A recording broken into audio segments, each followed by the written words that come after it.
नमस्कार, city post live में आपका स्वागत है। मैं हूं अनुराग।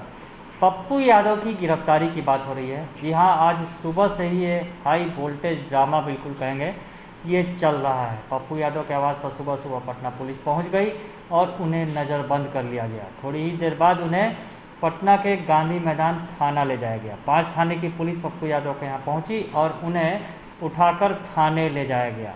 बाद में पता चला कि पप्पू यादव को पैंडेमिक एक्ट के तहत गिरफ्तार किया गया है। पप्पू यादव ने कानून तोड़ा है, पप्पू यादव ने भीड़ जुटाई है, पप्पू यादव ने सरकारी कार्य में बाधा डाला है और सरकारी कार्य में बाधा डालने के साथ जो कोरोना के गाइडलाइंस हैं उनको फॉलो नहीं किया है। पप्पू यादव पर इस तरह के तमाम आरोप लगे और उन्हें गांधी मैदान थाने में बैठा दिया गया। उसके बाद जो है हंगामा खड़ा हो गया बिहार की सियासत में।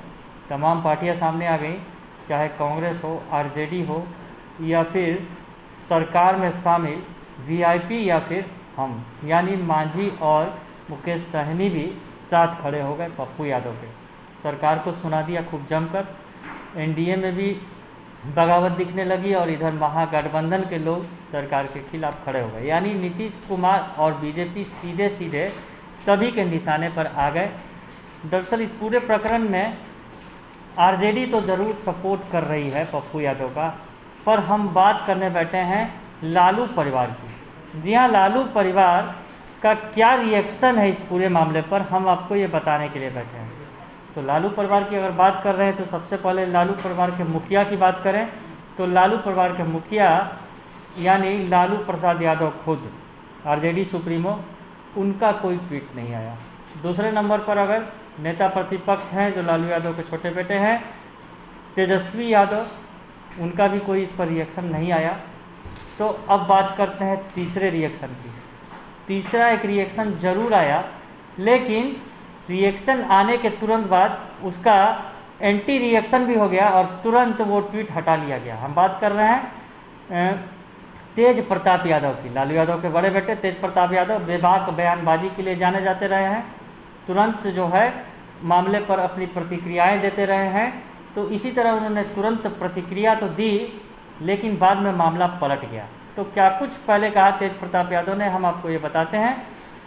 तो तेज प्रताप ने अपने ट्वीट में जो कुछ कहा कि कुशासन कुमार का अभागा बिहार है भैया, यहाँ चोरी पकड़ने वाले को गिरफ्तारी और चोर को सीएम आवास में इफ्तारी मिलती है। ये लिखा उन्होंने, मतलब की बड़ी बात कही।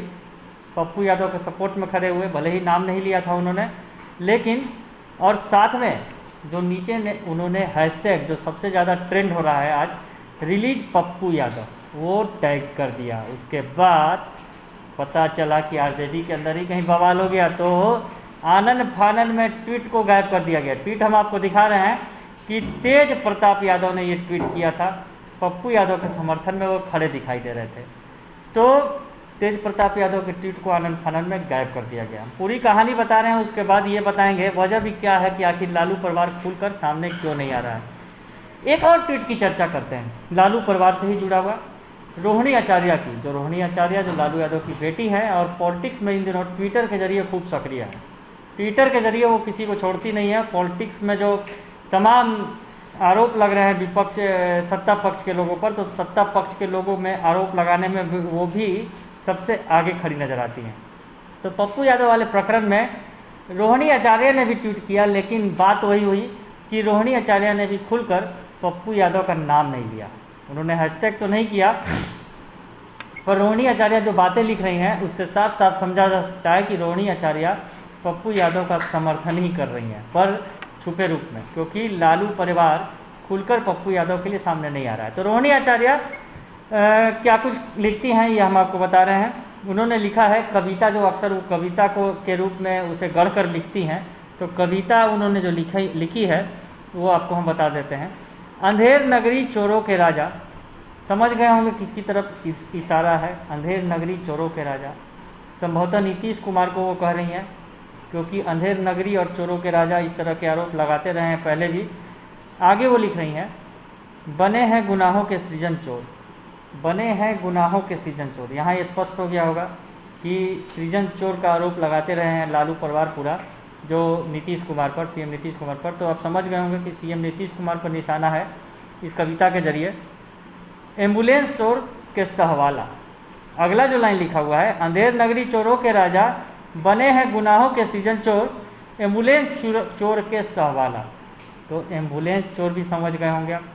एम्बुलेंस की चोरी का मामला, एम्बुलेंस को छिपाने का मामला पप्पू यादव ने खोजा और आरोप लगा बीजेपी के सांसद राजीव प्रताप रूड़ी पर, जिनके आवास पर एम्बुलेंस मिले लगभग 70 की संख्या में। तो पप्पू यादव ने एम्बुलेंस का खुलासा किया था। तो आप समझ गए होंगे कि मामला जुड़ रहा है पप्पू यादव से। एम्बुलेंस चोर के सहवाला बने हुए हैं नीतीश कुमार पर, हमला बोला जा रहा है लेकिन मामला पप्पू यादव का ही है, ये आपको समझ में आ रहा होगा उनकी कविता से।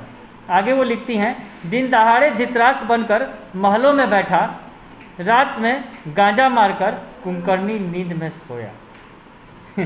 आगे वो लिखती हैं कि धृतराष्ट्र बनकर वो महलों में बैठा है, यानी सीएम जरूर हैं पर उनकी नज़रें जो हैं, जो गलत हो रहा है उस पर नहीं पड़ रहा है। धृतराष्ट्र की तरह हो गए हैं नीतीश कुमार, कुछ इसी तरह का इशारा है वहाँ पर। और रात में गांजा मारकर कुंभकर्णी नींद में सोया। और कुंभकर्ण जो रावण का भाई था, जो सोता था तो 6 महीने तक जगता नहीं था, कुछ कह रहे हैं कि उसी नींद में नीतीश कुमार सोए हुए हैं। और ये कह भी रही हैं रोहिणी कि वो गांजा पीकर कुंभकर्णी नींद में सो रहे हैं और धृतराष्ट्र की तरह बनकर वो महलों में बैठे हैं। बड़े बड़े आरोप लगा रही हैं। तो हमने आपको बताया कि ये लालू परिवार ने क्या कुछ किया। आपको ये भी बताते हैं कि लालू परिवार आखिर खुलकर सामने क्यों नहीं आ रहा है। तो आपको बताएं कि पप्पू यादव से सहज रिश्ते नहीं हैं लालू यादव के। लालू यादव पप्पू यादव से एक वक्त बहुत खफा हो गए थे। हालांकि उसके पहले का एक वक्त था जब पप्पू यादव खासे करीबी हुआ करते थे लालू यादव के, खासम खास भी हुआ करते थे। लेकिन जब धीरे धीरे सियासत आगे बढ़ी तो पप्पू यादव और लालू यादव की राहें जुदा जुदा हो गई। बाद में जब पप्पू यादव अलग हुए लालू यादव से, तो उन्होंने लालू यादव के बारे में खूब सारी बयानबाजियाँ की जो लालू परिवार को कभी रास नहीं आई। लालू परिवार उसे हजम नहीं कर सका और आज तक उन बयानों को नहीं भूला जिसे पप्पू यादव ने लालू यादव के खिलाफ दिए थे। दरअसल पप्पू यादव ने बहुत सारी ऐसी बातें कही थी, आपत्तिजनक बातें कही थी। जब पिछले दिनों की सियासत के अगर पीछे में जाएंगे तो उसके बाद से लालू परिवार के निशाने पर ही रहे हैं पप्पू यादव। लालू परिवार उन्हें कभी आसपास फटकने नहीं देता है, कुछ इस तरह की बात अगर कहें तो। पप्पू यादव के लिए आरजेडी तो ज़रूर सहानुभूति दिखा रही है, लेकिन लालू परिवार सामने नहीं आ रहा है खुलकर। भले ही तेज प्रताप यादव ने पहल जरूर की थी, लेकिन उन्हें अपनी गलती का एहसास जल्दी ही हो गया और उन्होंने ट्वीट डिलीट कर लिया। पर रोहिणी इशारों में ज़रूर खड़ी हैं पप्पू यादव के लिए, लेकिन खुलकर कुछ भी नहीं बोल रही हैं। तो मतलब लालू परिवार पूरा अगर कहा जाए पप्पू यादव के मामले में नील बटा सन्नाटा नज़र आ रहा है। भले ही बोल रहे हैं वो, पर पप्पू यादव के लिए खुलकर कुछ नहीं बोला जा रहा है। तेज प्रताप यादव ने पहल जरूर की थी, पर उन्हें अपनी गलती का एहसास हो गया लगता है और उन्होंने ट्वीट भी डिलीट कर दिया। तो खैर, ये लालू परिवार का लेखा जोखा हम बता रहे हैं कि पप्पू यादव की गिरफ्तारी, जिस पर हंगामा मचा हुआ है, बिहार की सियासत में भूचाल आ गया है, पर पप्पू यादव की गिरफ्तारी पर लालू परिवार शांत पड़ा हुआ है। अगर आपको ये खबर अच्छी लगे तो इसे ज़रूर लाइक करें, सब्सक्राइब करें और शेयर करना ना भूलें। धन्यवाद।